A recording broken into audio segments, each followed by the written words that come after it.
ধন্যবাদ জানাচ্ছি। আজকে আমরা কাঞ্চনপুর সাব ডিভিশনে জড়ো হয়েছি এবং প্রটেস্ট র্যালি করেছি। আমরা দুটো এজেন্ডা নিয়ে আমরা করেছি। এক নম্বর এজেন্ডা হচ্ছে আমাদের যে যেমন সাকান শেরমুন ভিলেজ কাউন্সিল ওটাকে ঢালাই ডিস্ট্রিক্টের আন্ডারে নিয়ে যাবে। বিভিন্ন অজুহাত দেখিয়ে, যেমন ইনভ্যালিড রিজন ওইটাকে কানেকশনের ব্যাপার আছে বলে, আনকানেক্টেড যেহেতু এই গ্রামগুলি যেহেতু আনকানেক্টেড, ওই জায়গাগুলিকে কানেকশন করার সুবাদে ওটাকে ধলাই ডিস্ট্রিক্টের মধ্যে নিয়ে যাবে বলে একটা আমরা খবর পেয়েছি এবং অফিসিয়াল কিছু রেকর্ড আমাদের হাতে আছে। তো আমরা স্ট্রংলি অপোজ করছি।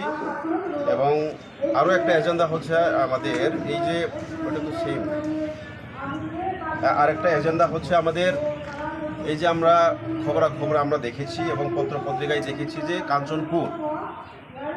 কাঞ্চনপুর সাব ডিভিশনকে নগর পঞ্চায়েত ডিক্লারেশন দেওয়া হবে বলে আমরা খবর পেয়েছি। কিছুটা আমরা জানি যে কাঞ্চনপুর সাব ডিভিশন কিন্তু under the 6th schedule of TTADC। তো আমরা জানি যেহেতু 6th শিডিউল আন্ডারে পড়ে, as per the Indian constitution any land of 6th schedule area include করা যাবে না, নগর পঞ্চায়েত ডিক্লারেশন দেওয়া যাবে না।